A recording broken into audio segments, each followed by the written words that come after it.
Olá pessoal, e hoje nós vamos bater um papo mais especial com Andréa Mesquita, que é a fundadora do Território da Carne e, principalmente, foi escolhida como a zootecnista do ano de 2024. Um papo extremamente inspirador. Não deixe de assistir.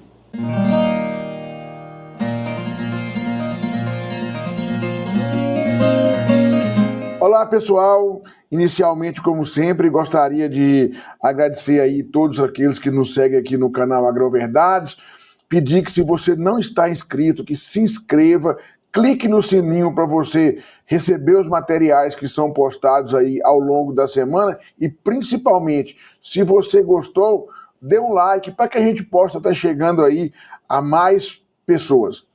Hoje eu tenho imenso prazer de receber a zootecnista Andréa Mesquita, né, que é fundadora do Território da Carne, uma empresa que é um sucesso no Brasil já há alguns anos.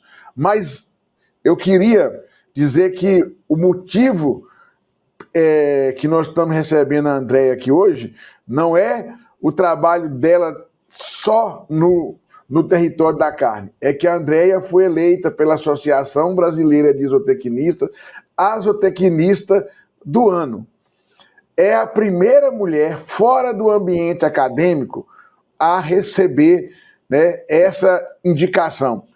E aí, Andréa, eu primeiro te agradeço por você estar aqui, ter aceitado o nosso convite. Eu sei da dificuldade que é achar uma vaga aí na sua agenda, tá? Mas eu queria começar te agradecendo e te perguntando como é para você ser a primeira pessoa, a primeira mulher indicada como zootecnista do ano fora do ambiente acadêmico e assim dentro desse novo espaço que a mulher vem conquistando, que é empreender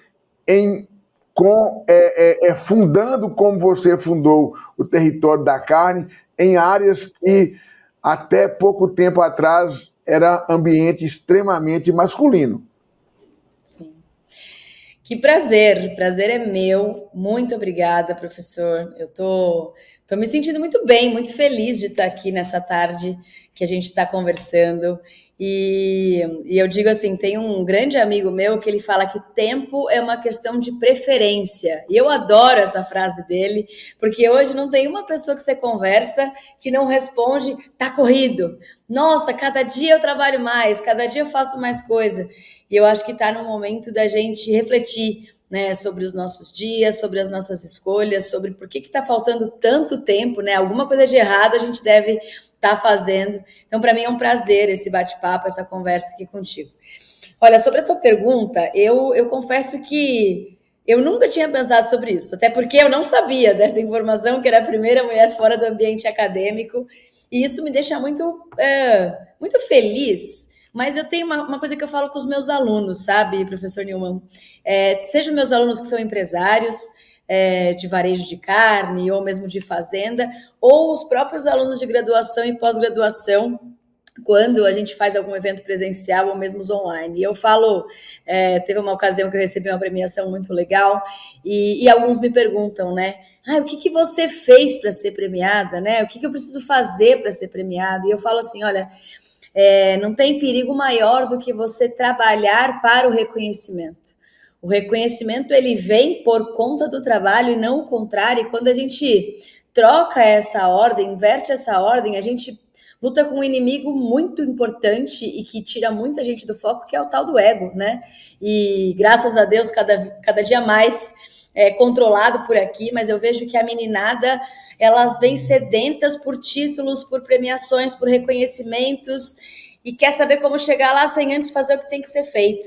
Então eu me sinto lisonjeada por esse reconhecimento, por esse prêmio, mas eu digo assim, se você me perguntasse, Andréa, mas o que você fez para receber? Cara, eu faço o que me move todos os dias, que é servir, que é resolver problema, que é ser melhor para os outros, ser melhor para mim. E se eu puder representar as pessoas como esse prêmio tem a função, que eu represente aqueles que todos os dias, zootecnistas ou não, trabalham para que, de fato, a vida de alguém fique melhor. E eu estou muito feliz com esse reconhecimento, de fato. André, você é um caso de sucesso. Eu faço entrevistas e pergunto, às vezes, várias vezes, eu pergunto quem é que te inspira, e principalmente as meninas, mas não só as meninas, também os zootecnistas homens, tá? Eles citam o seu nome, né? E eu acho uma coisa legal, assim, você ter exemplos de pessoas que empreendem. Então, você empreendeu, como eu já disse anteriormente, numa área... a zootecnia, de uma maneira geral, nos últimos 30 anos, ela vem mudando muito, mas ela foi, durante muito tempo, uma área extremamente... um reservatório de espaço masculino, e que as mulheres agora têm tomado assim, de uma forma quase que avassaladora, o quanto que as mulheres, graças a Deus, têm ocupado esse espaço. Mas dentro desse contexto, fala um pouquinho de como é que foi, conta um pouquinho da história do Território da Carne, essa empresa que é um sucesso, mas que eu acho que, mais do que um sucesso, ela é uma inspiração para muitas pessoas. Que legal, né? Olha só, eu fico pensando, eu dou risada, mas é uma risada de felicidade, assim, porque o glamour é ótimo, né? Aquela coisa de, nossa, o Território da Carne, que não tem nem 6 anos de vida praticamente, tá atingindo patamares que, se você perguntasse para mim alguns anos atrás, eu já tinha noção do crescimento que eu esperava para a empresa, mas não, o fator inspiração, né? Que é muito mais profundo quando a gente fala sobre isso, inspirar a empreender, inspirar a trabalhar com outras pessoas, inspirar a arriscar, eu acho que tem muito disso, né? Inspirar a arriscar. E para uma pessoa como eu, que não tem o empreendedor na família, né? Até o momento não tinha empreendedor na família, é muito legal escutar isso, eu fico muito feliz. A história verdadeira é que o empreendedorismo na minha vida, professora, ele começou sem eu saber o que significava empreendedorismo. E eu lembro uma vez que uma amiga minha e eu, a gente tava lá e a gente comentou, a gente devia ter 7, 8 anos, e a gente comentou que a gente queria um dinheirinho. Eu nem lembro para quê, mas eu lembro que a gente falou que a gente queria um dinheirinho. E aí a gente começou a pensar, o que a gente pode vender? Olha só, né? Eu não sabia nem o que era a área de vendas. E aí a gente começou a pegar um monte de bugiganga na casa dela e montamos uma banquinha na frente. Quem nunca, né, fez isso? E a gente falou, olha, não tá passando muita gente. Ficava às vezes horas e não passava ninguém num bairro de São Paulo. E aí a gente descobriu, observando, que de domingo tinha missa. E que quando as pessoas iam à missa e saíam, tinha um fluxo de pessoas muito grande acontecendo. Então a gente já começou ali a identificar o mercado, e dali para frente nunca mais parou essa veia empreendedora de falar assim, poxa, eu posso usar o meu tempo e os recursos que estão à minha disposição para gerar solução, para gerar recursos. E ali foi. E ali eu lembro que logo na sequência, eu devia ter nessa época já uns 9 anos, imagina, eu tenho 37 anos hoje, tá? Não tenho problema nenhum de falar a minha idade, adoro, inclusive, estava numa reunião mais cedo e eu falei, eu vou ser aquela mulher que vou falar com orgulho, tenho 50 anos e ninguém vai acreditar, é o contrário, né? E vai falar, nossa, você tá bem conservado, e eu falo, a carne consumida, graças a Deus. Eu estava até preocupado, que eu não sabia se eu poderia te entrevistar sem autorização dos pais, eu pensei que tinha menos de 18. Eu vou guardar essa, tá? Essa aqui eu vou deixar guardadinha. Mas a grande verdade é que eu acho que a gente tem que se orgulhar desses passos, né? E aí, logo na sequência, eu lembro que eu fiz, há mais de 20 anos, eu fiz um cartazinho, a gente não tinha nem impressora, eu nem lembro como é que eu imprimi isso. E eu passava nas ruas do meu bairro, professor, e eu via alguns cachorrinhos deitados assim, tristes, e eu amava passear com o cachorro. E aí, na época, eu lembro que eu criei uma campanha de marketing com 9 anos, e era assim, seu cão está triste? Você não tem tempo para passear com ele? Deixa que eu passeio. Eu tenho passeia cão. E fui lá entregando em todas as casas. Mas quem que ia confiar o seu cão a uma criança de 9 anos? Eu lembro que eu tive uma cliente que me entregou uma cachorrinha vira-lata, uma graça, e eu ganhei na época, sei lá, R$ 30 para passear com ela todos os dias. Então, assim, para mim já estava na veia, já tinha olhar um problema e pensar numa solução. Mas como é que isso veio a virar uma empresa, né? Eu não tinha noção nenhuma do que era uma empresa, e confesso que todos os dias a gente aprende um pouco, cada dia a gente fala, cara, como é que eu não sabia disso? E foi quando eu já estava no mercado, eu me formei em 2010 e logo entrei na JBS, fiz um trainee lá que foi fabuloso, pude passar por várias áreas da empresa, logo que eu fui promovida, me entregaram uma área de grande responsabilidade, então eu nunca esqueço que teve um gestor meu que falou, aproveita os primeiros 2 anos de formada, né, de contratada, que está todo mundo disposto a te ensinar. Daqui a 2 anos quem tem que ensinar é você. E eu aproveitei aquilo como se fosse a melhor mentoria da vida, porque eu falei, bom, vou perguntar, se falar alguma coisa, fala que eu entrei agora. E esses 2 anos eu só ia pegando informações e de lá eu fui para uma outra empresa como gestora já, como gerente de fábrica, então eu tive uma trajetória ali na JBS de bastante crescimento. E quando eu entrei na 481 como gerente de fábrica, eu lembro ali, professor, que eu conhecia um pouco de processo, era uma zootecnista que não conhecia muito de carne, mas eu conhecia muito pouco de gente. Eu conhecia o que era do dia a dia, mas enquanto gestora, enquanto gerente, o maior nome depois do dono dentro da indústria, foi ali que eu comecei a empreender de verdade e entender que eu tinha que solucionar o problema das pessoas. Independentemente se fossem clientes internos ou clientes externos, né? Por isso que o empreendedorismo, ele é muito mais do que ter uma empresa. Você pode empreender em casa, no bairro, numa associação, numa ONG, numa escola, na faculdade, numa empresa em si, desde que você esteja disposto a empreender esforços para resolver uma causa. E aí foi então que nessa empresa eu lembro que eu mediava muitas reclamações de fornecedores quando aconteciam, e era carne de extrema qualidade. Às vezes tinham cortes ali de mais de R$ 200 o quilo. E aí, certa vez, eu tive uma oportunidade de receber uma reclamação de carne, aonde a falha foi totalmente do comprador, né? Do cliente que acabou deixando essa carne fora de refrigeração. E ali começou o meu incômodo. Eu falei, cara, eu sei tanta coisa de carne. Será que eu não poderia ajudar essas pessoas a diminuírem essas perdas? Porque uma vez reclamado, não tinha o que fazer. Tinha que descartar esse produto e repor. E eu falava, essa pessoa não sabe tanto tempo que demorou para produzir essa carne.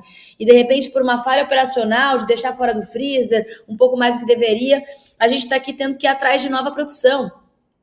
E aí eu falei, tá aí.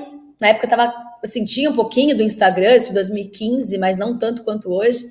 E eu falei, tá aí, vou fazer um Instagram e vou começar a postar dicas e depois a gente vê o que vai dar. Eu lembro na ocasião que eu perguntei para minha mãe é formada em marketing, mas não, na época não atuante, e eu falei, eu tô com vontade de dar um nome para um Instagram de dicas sobre carne, eu não sei se eu vou colocar a Arena da Carne, eu quero muito que seja um lugar que as pessoas se sintam seguras para consumir aquela informação. E aí ela falou assim, por que não território da carne? A arena parece guerra, parece luta, acho que não é legal.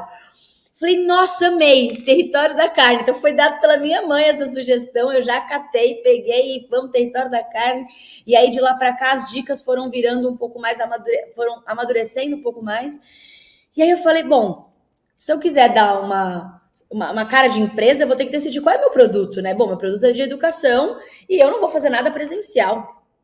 E aí a gente foi para o online e decidimos que seria para o público do varejo de carnes inicialmente. Eu falava de carne desde a produção até o consumo, mas eu tive que tomar uma decisão, professor, que para quem pretende empreender, eu digo que não demorem para tomar essa decisão, eu demorei 3 anos, que era assim, tá, de quem você resolve o problema?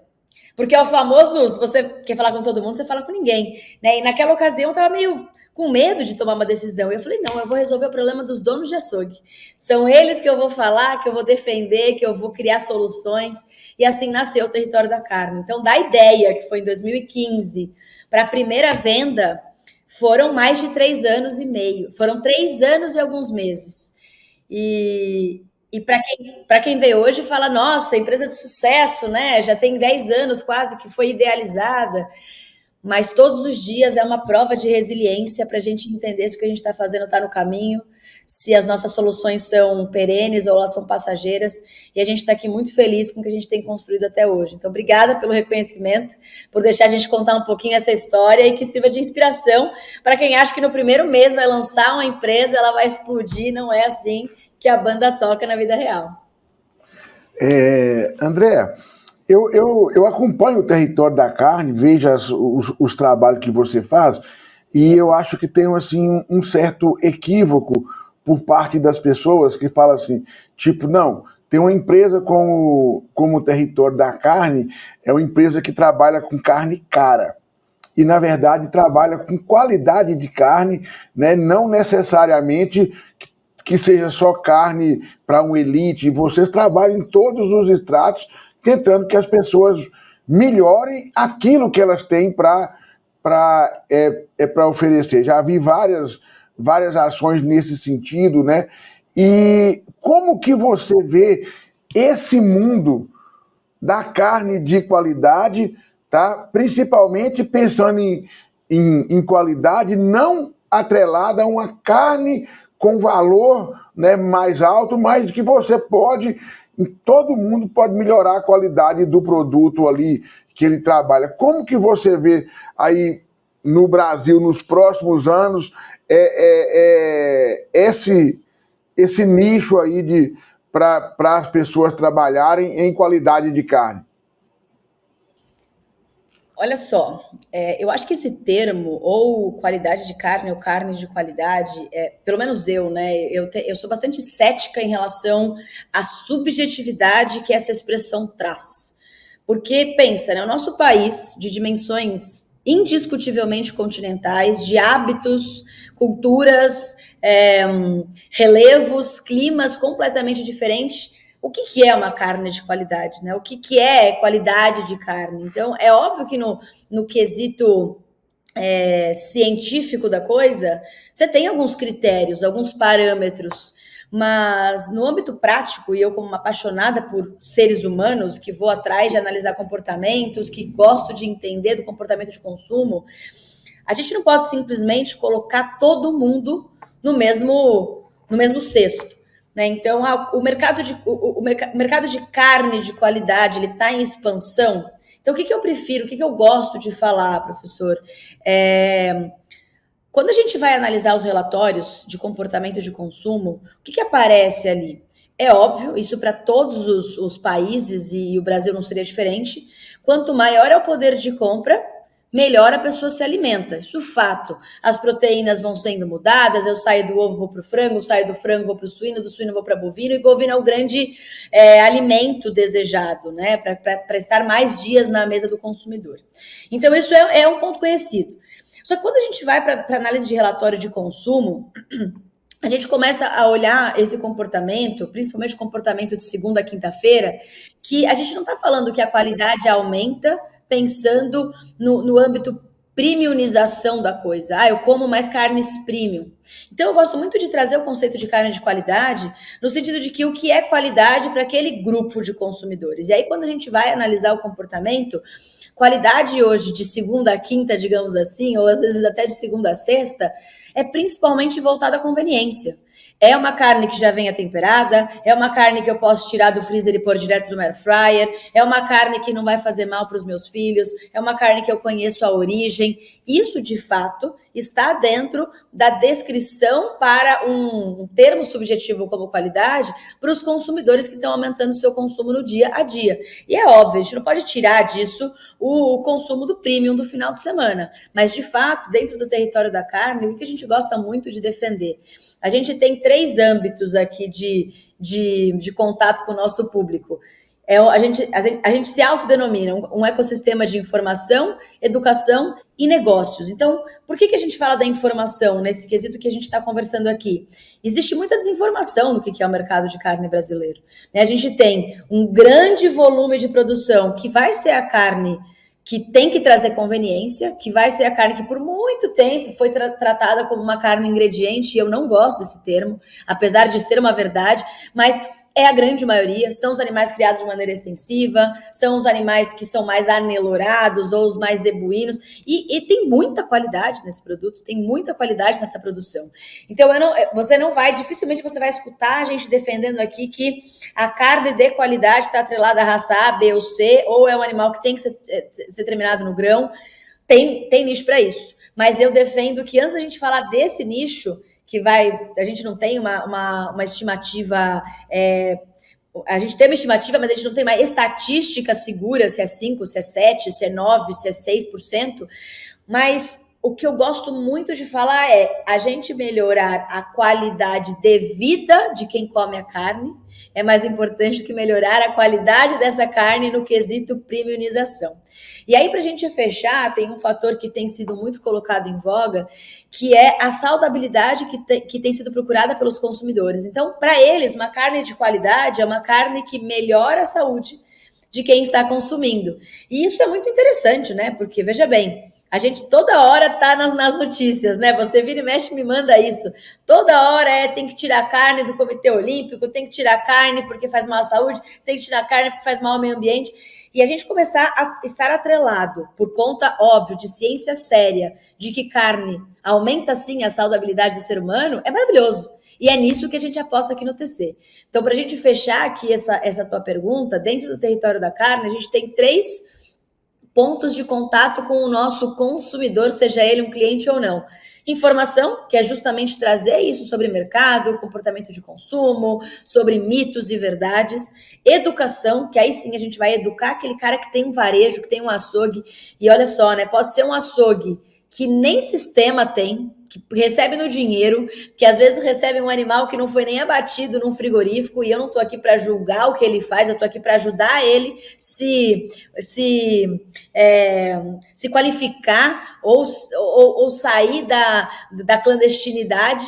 Eu falo, não sou aqui nem fiscal de receita, nem fiscal da vigilância sanitária, eu estou aqui para te educar a fazer melhor. E o nosso último âmbito é o âmbito dos negócios. Então, poxa, veja bem, né? A gente falou de carne de qualidade, mas o que está por trás da carne de qualidade? É um bom estacionamento para o cliente estacionar, é alguém que vai levar as compras até o carro num dia que está chovendo, é você ter um atendimento, um cafezinho, uma água, é você ter produtos caros e produtos um pouco menos caros, produtos convenientes, produtos que você vai levar temperado. Então, a qualidade, ela não está só no produto. E eu ouso dizer, clientes nossos que abrem lojas, enchendo a boca para falar, a minha carne é a melhor do estado, estes são os primeiros que passam dificuldade. Porque o cliente, ele não tem essa sensibilidade de identificar uma carne que tem uma nota 3 de uma carne com uma nota 5. Mas ele vai olhar se tem estacionamento na tua loja, se você serve um cafezinho para ele. Ah, mas vai. Andréia, eu fui criado em fazenda, né, e do interior do norte de Minas Gerais, uma região do Vale do Jequitinhonha, uma região muito pobre, né, e eu fui criado indo naqueles açougues, né, que é aquela coisa assim que você assusta, a gente só come carne porque carne é uma coisa muito, muito saborosa. Porque se fosse pelo aspecto de onde você vai buscar, você dificilmente seria um consumidor.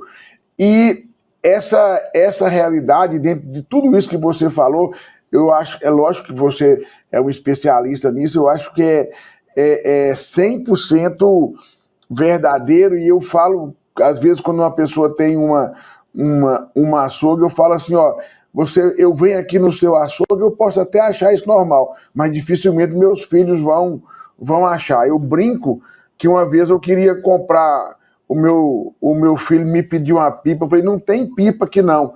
Aí ele falou, não tem, que eu vi. Os caras pegavam o pulmão do boi, aqui eles fazem isso, põe umas varas assim, estica, e põe no meio da rua, aquela poeira, aquele negócio. Eu falei, não, isso não é uma pipa, isso é pra gente comer. Ele falou, não, mas eu não como isso. Aí, quer dizer, né, a coisa, graças a Deus, assim, melhorou bastante, e eu fico feliz que as pessoas, né, se a gente pegar aí de 30 anos para cá, os locais onde você compra carne, ele tem melhorado assim de uma forma bem Eu sei que a gente sempre gostaria que fosse mais, tem estabelecimento que a gente gostaria que não existissem mais, mas de uma maneira geral houve um avanço muito grande. André, como que você vê essa questão dessas críticas que se faz ao consumo de carne, as carnes alternativas, né, as carnes vegetais, aí, como as fake carnes, né, e mesmo as carnes de laboratório? Como é que você tem visto, você que trabalha, a aceitação, até que ponto a gente, esses produtos podem vir a substituir a carne? E o pessoal fala, você é contra ou a favor? Eu não sou contra ou a favor, nada. Eu quero saber se as pessoas vão comprar. O que adianta eu falar que eu ficar aí falando mal se o cara vai lá e compra e acha bom? Né? Mas eu gostaria de saber qual que é a sua... O que você sente do consumidor e das pessoas com relação a essas alternativas aí para as carnes, para a proteína de origem animal. Legal. Olha só, a gente tem um conceito no varejo, professor, que é o seguinte, não sei se você conhece, provavelmente já ouviu falar, mas quem não ouviu falar é um conceito em inglês que chama-se Share of Wallet, que nada mais é do que uma fatia, um pedaço, a divisão da tua carteira. Esse conceito ele é muito fácil de entender, que é o seguinte, você tem um salário mínimo ali, ou você tem um salário definido, e esse salário ele vai começando a ser comprometido com os itens de consumo prioritários, os básicos, saúde, educação, primeira necessidade, enfim. E ele não é infinito, né? A nossa carteira não é infinita. Então, qual que é o conceito do varejo, fazendo esse vínculo com as carnes ou com as proteínas alternativas? Se ele comprar, ou seja, ele usou uma fatia da carteira dele, ele deu esse voto de confiança por qualquer razão que seja, nós podemos falar sobre elas, e ele gostar, nós temos um risco muito grande porque aquele pedaço da carteira foi comprometido e não sobra pra gente.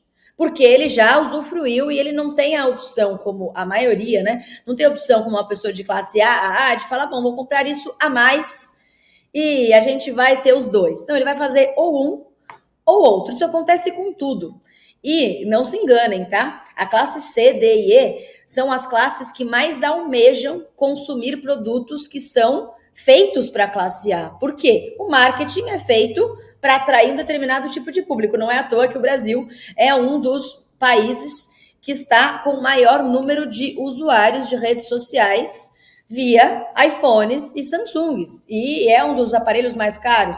E nós temos, obviamente, uma população que vive em condições inferiores aos Estados Unidos, ao continente europeu e outros países. Então, a gente não pode achar que os produtos alternativos, eles foram feitos para um nicho que é o nicho da classe A que está disposta a buscar saúde. Não, porque se de fato, e algo que é muito bem feito por eles, surtir efeito, como, por exemplo, utilizar de imagem de influenciadores, utilizar de comunicações de massa, e isso cair no gosto das pessoas que provam com a sua carteira limitada e gostam, a gente não está abrindo espaço para que essas proteínas ganhem a atenção. O que eu vejo é que nós estamos deixando de ocupar o nosso espaço. Não é que aquelas proteínas estão por falar mal de nós, aí a gente está perdendo porque elas são melhores. Muito pelo contrário. A produção de carne bovina e o mercado de carne, não só bovina, mas as proteínas de frango e suínas, a gente ficou...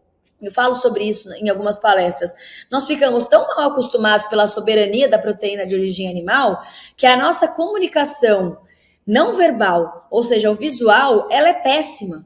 E quando a gente vai numa gôndola, e eu vou muito em gôndolas, Brasil e vários outros países, a gente já não está mais numa gôndola separada, produtos de origem vegetal e produtos de origem animal. Em muitas gôndolas está um do lado do outro. E aí quando eu vejo uma imagem de uma embalagem linda de um frango falso, ou seja, um produto preparado à base de proteína vegetal, mas que tem o formato de um frango empanado e tem um rótulo lindo, maravilhoso, mostrando diversas características que eu, enquanto consumidor, almejo, e do lado eu vejo um frango pálido numa embalagem sem identificação de como eu preparo, como eu conservo, eu, proteína animal, deixei espaço para proteína vegetal. E é óbvio que na natureza não seria natural a gente buscar uma alternativa extremamente condimentada, extremamente adicionada. Não é natural, mas visualmente a gente recebeu aquele estímulo. Então, aonde mora o perigo, no meu ponto de vista? Não é termos alternativas. Muito pelo contrário. Vamos pensar, né? O que seria da água, da H2O, da Coca-Cola, da Fanta, se não tivesse a diversidade. Eu lembro que na época que surgiu o H2O, surgiu uma polêmica na minha família, porque a gente polêmica num sentido legal da história, e a gente, mas será que pode? Poxa, eu comprei achando que era água. Não é água, mas não é água com gás saborizada? Não, é refrigerante. Então, veja, naquela época, imagina como não é muito mais grave um refrigerante dar o nome de H2O para um refrigerante que tem açúcar, que faz mal à saúde, e a gente está aqui batendo em cima da proteína vegetal que quer fazer como se ela fosse carne. Então, o que eu vejo, professor? Que fica essa baita lição. Assim como aconteceu entre o Uber e o táxi, nós temos uma oportunidade imensa de aprender com eles que estão focando no consumidor e não no produto que o consumidor está consumindo, porque hoje o foco é eu, né? Eu. Então, o que o consumidor quer ver na nossa embalagem? Porque ele não está deixando de comprar de nós porque ele acredita que nós não somos saudáveis. No fundo, o consumidor é egoísta. Ele vai buscar o que é melhor para ele. É mais fácil, é mais bonitinho, é mais conveniente. E se tiver tudo isso na carne, com um preço equivalente, será que ele vai optar em provar algo que não tem muito sentido da troca? Então, é um pouco do que eu defendo. E aí a gente tem proteína de inseto vindo super forte para o mercado de zootecnia, eu acho que é muito válido a gente falar. Eu gosto muito de escutar sobre proteína de inseto, porque eu vejo com muito bons olhos na alimentação animal. Então, a gente usar a proteína de inseto para alimentar animal e esse animal alimentar humanos. E a gente talvez não tenha descoberto o tamanho desse mercado. E olha só, né? O quanto que a gente pode usufruir do discurso de que quantos animais, né, o pescado, que é muito mal falado, como que é a produção do pescado, o uso de rações, de grãos, a gente, de repente, passar a usar proteína de inseto, quanto que isso não pode causar uma sensação de que estamos utilizando outras fontes para alimentar? Eu gosto muito dessa pegada. E aí, quando a gente fala dos sintéticos, eu acho que o mercado ele é soberano, mas o consumidor, por mais bobo que seja, em algum momento a gente vai ter, sim, as contas sendo feitas. Então, se eu parto para proteína sintética, porque eu acho que a pegada ambiental da proteína animal convencional é grande, cara, é muito difícil sustentar essa afirmação. Porque a gente não sabe nem medir o que está acontecendo dentro das produções de larga escala sintéticas, que é diferente das proteínas de origem vegetal, né? Então, acho que são diferentes vertentes que podem, sim, ser trabalhadas, mas o que eu defendo, eu acho que não é uma palavra adequada, mas o que eu gosto de afirmar sempre é: nós estamos deixando o nosso espaço ser ocupado, e não alguém está ocupando um espaço porque não estamos fazendo um bom trabalho. É isso que eu gosto muito de dizer, e tem oportunidade, né? Tem oportunidade, com certeza. André, eu queria te fazer uma pergunta, não vai ser a última, não. Nós vamos ter um tempinho aqui, nós ainda temos um tempinho. Eu acho que voltando aqui de novo à sua premiação, a indicação como zootecnista do ano, eu fico muito feliz por você, mas fico também muito feliz pelas mulheres que a gente sabe. Eu sou professor há 30 anos, e eu sei, assim, o quanto foi esse caminho percorrido, foi árduo, né, para aquelas pioneiras. E até hoje ainda tem muito, as meninas ainda, quando elas entram para a zootecnia, que elas ainda não conhecem os inúmeros exemplos que tem de mulheres fazendo sucesso e fazendo uma revolução, né, na área de produção animal, né, ainda assim, a gente vê que algumas ainda estão assustadas com isso. Então, eu gostaria aqui de te pedir, assim, que você mandasse uma mensagem para essas meninas, mas também para todos os zootecnistas de uma maneira geral, né, com relação à zootecnia e à possibilidade dessa profissão que nós abraçamos e que, a mim, me fez muito feliz. Com certeza te fez e te faz, né, professor? Muito bom escutar isso. Bom, já faz bastante tempo que eu me formei, né? Eu me formei em 2010 e eu confesso que quando eu entrei em zootecnia eu nem sabia direito o que eu ia fazer. Eu sabia que eu não queria trabalhar com clínica. Então, uma menina que quer sempre pensou em trabalhar com bicho, descobrir que não precisa fazer veterinária para trabalhar com bicho, para mim foi a maior felicidade do século. E no mesmo ano eu entrei nos 2 cursos e eu falei, poxa, que legal poder conhecer essa vertente. Já faz muitos anos, de lá para cá a zootecnia tem evoluído.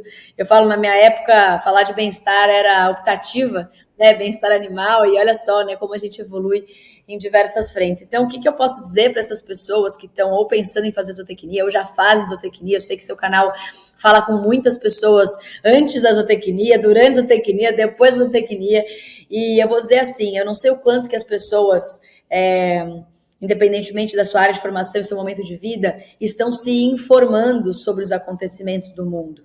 Mas eu acho que eu tenho essa liberdade de falar isso aqui no teu canal. É muito legal que a gente se antene ao que está acontecendo no mundo. A gente não pode achar que tudo são flores, e também eu, como uma cristã de carteirinha, digo que a gente não está aqui a passeio. E de fato, a gente tem que estar aqui para prestar algum tipo de serviço ao próximo. Então, quando eu penso em zootecnia hoje, olhando o que está acontecendo no mundo, para você ter uma ideia, tem pessoas que nos perguntam aqui para mim e para o Danilo, meu marido, que também é zootecnista e super especialista em ruminantes, as pessoas que não têm nenhuma relação com o campo, entendendo o que está acontecendo no mundo, as questões de guerra, a iminência aí de uma terceira guerra com tudo que está acontecendo, elas vêm e perguntam, poxa, se eu comprar um sítiozinho de tal tamanho, eu consigo colocar um boi lá para criar? Eu consigo criar uma ovelha? Eu preciso do quê para ter as galinhas produzindo ovos na minha própria propriedade? Então, o que eu quero dizer? O zootecnista, ele talvez não tenha entendido o tamanho do impacto que a nossa profissão tem para o mundo. Porque, de fato, as pessoas vão seguir tendo que se alimentar. Nós estamos vivendo numa era onde as pessoas elas estão envelhecendo por muito mais tempo, estão ficando muito mais tempo com vida e com saúde, porque a gente está com vários tipos de tecnologias para aumentar a longevidade. Muitas estão optando em não ter filhos, muitas estão optando em ter pets, que também tem total relação com a zootecnia, e as pessoas, de fato, estão buscando saber mais sobre a origem das coisas. Então, olha a oportunidade que nós temos, olhando um pouco para fora, que eu vejo que tem uma distância gigantesca entre o que acontece dentro da academia e o que acontece fora. Olhar para o mundo, é iminente que a gente vai precisar produzir cada vez mais comida de melhor qualidade, em menos área, com menos impacto ambiental, com mais ética, com mais respeito às pessoas, e isso é zootecnista. Então, você que é zootecnista, que está se formando, ou que está no começo do curso, começa a olhar para fora um pouco e falar, Andréia, mas eu estava pensando em seguir carreira acadêmica. Maravilhoso! O que seria do mercado se não tivesse a ciência para amparar a tomada de decisão? Se pode usar um coproduto para determinada criação? Se pode usar determinado aditivo? A gente precisa dessa ciência. Ah, mas Andréia, minha área é uma área mais de ensino. Maravilhoso! Que a gente ensine também as pessoas a serem mais humanas dentro da zootecnia. Não, minha área é mercado, então vai para o mercado querendo servir. É isso que eu gosto de falar. A gente tem que querer servir antes de ser visto. Já que o nosso papo aqui é sobre o prêmio, o ser visto vem depois e, se vier, é o famoso lucro. Mas antes disso, a gente tem que estar aqui disposto a fazer pelo próximo. E quer mais do que fazer pelo próximo, do que você produzir alimento, que é o que nos mantém vivos. Então, de fato, se pudesse hoje, se eu não fizesse, não tivesse feito zootecnia e soubesse disso que hoje eu sei, o que é o profissional da zootecnia, nas suas várias facetas, eu diria que hoje, junto com medicina, com nutrologia humana, é uma das profissões de fundamental importância para a gente conseguir seguir com vida humana na Terra. Andréia, eu queria te fazer Primeiro eu gostaria de te, né, de novo agradecer o tempo que você está aqui cedendo para a gente, mas eu queria te fazer uma última pergunta.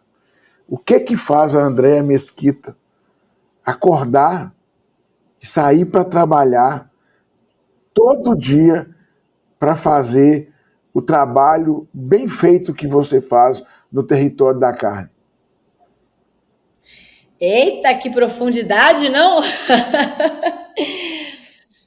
Veja bem, a gente tem aqui no TC, professor Newman, uma rotina de todas as sextas-feiras, com raríssimas exceções.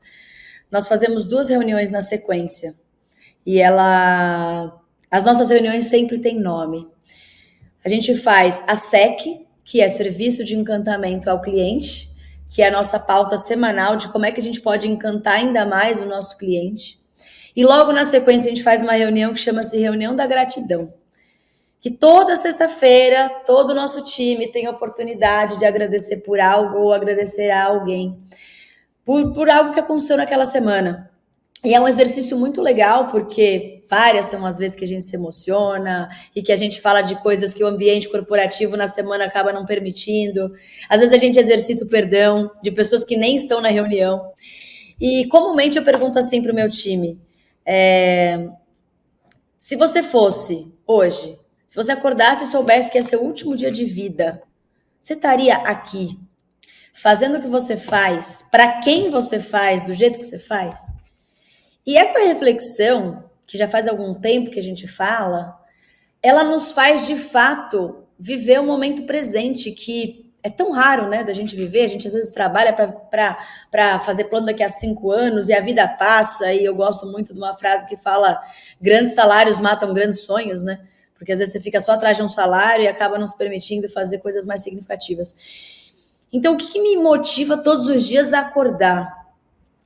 Cara, é esse prazer do servir. E eu não tinha a consciência disso tão claramente até pouco tempo atrás. Eu simplesmente amava esse feedback positivo dos nossos clientes, dizendo, nunca esqueço, uma vez um açougueiro mandou um e-mail dizendo: obrigada por lembrar que os açougueiros existem. E eu fico com essa frase na minha cabeça muitas vezes, porque alguém precisa do que a gente está fazendo. E isso não é mais sobre o ego. Isso é sobre ser útil, isso é sobre servir. E recentemente eu me converti e me batizei nas águas, já faz um tempo, mas muito pouco tempo, e eu entendi um pouco mais sobre isso.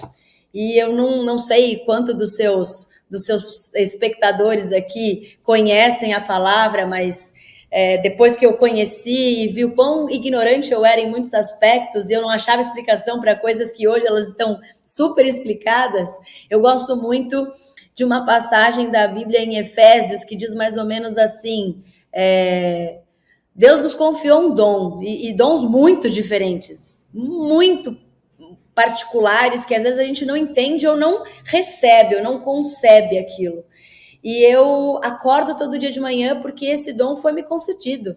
Se é o dom da comunicação, o dom de organizar um projeto, o dom de entender uma dor de mercado, eu não posso simplesmente ficar com isso para mim, não fazer uso e achar que está tudo bem.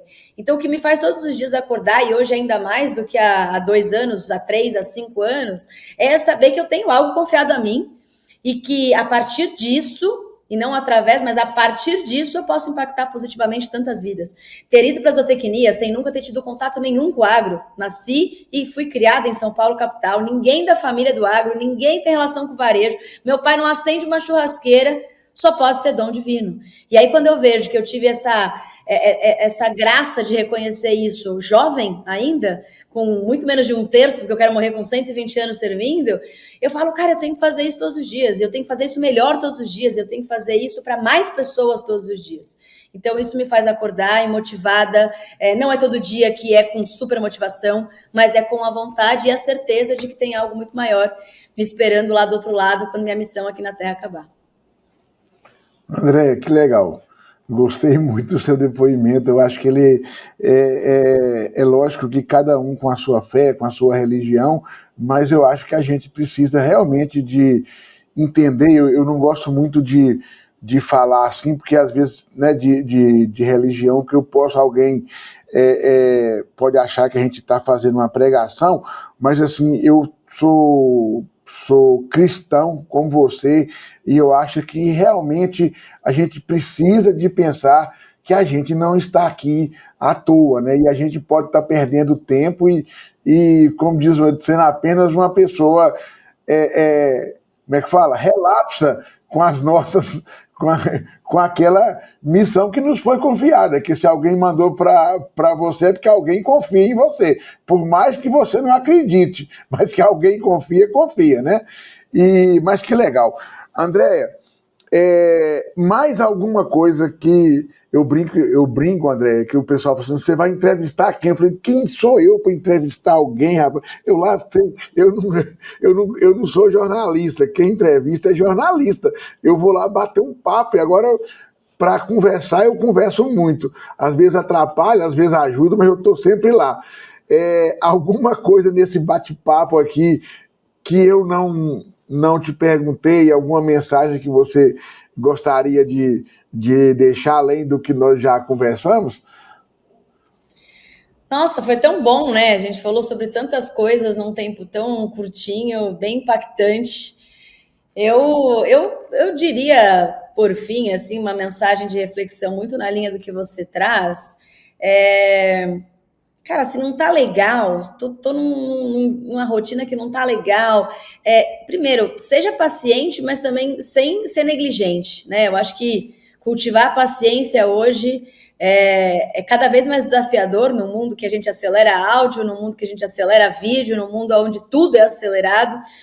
Muitas das respostas, elas não vêm de imediato, elas não vêm em 1 mês, em 2 meses. Então, eu diria para as pessoas que nos assistem, sejam elas mais novas ou mais velhas, tem coisas que precisam do seu tempo para semear. A gente vem de uma área que deveríamos entender o tempo da semeadura, né? E muitas das vezes a gente não tem paciência para essa semeadura e a gente queima a largada, digamos assim. E a gente sabe que se plantarmos e tentarmos colher antes do tempo, a gente vai matar aquele fruto. Assim como se a gente quiser colher algo que não foi plantado também, você pode esperar 3 vezes o tempo que nada vai sair. Então, que a gente seja mais hábil, né? E que cada um que esteja aqui tenha a habilidade de entender se o tempo da semeadura está sendo respeitado, mas antes disso, se a gente está semeando. Porque, de fato, uma regra é clara. Se você semear e cultivar do jeito certinho, você vai colher no tempo devido, não antes disso. Andréia, muitíssimo obrigado. Foi um papo, a gente não vê o tempo passar. Gostaria de aproveitar de novo para te parabenizar, mas, acima de tudo, eu gostaria de te desejar e que Deus continue te iluminando, mostrando para você todos os caminhos que eu tenho certeza que já são muito iluminados para você, para o Danilo, que é um zootecnista brilhante, que ele continue, né, que esse casal aí, como diz o outro, né, aí na produção animal, que Deus os ilumine bastante, tá? E que esses que tenha muitos e muitas premiações aí ao longo dessa sua já tão bonita trajetória na zootecnia. Muitíssimo obrigado e, como sempre, né, encerrar dizendo que esse foi mais um AgroVerdades, passando o agronegócio do Brasil a limpo.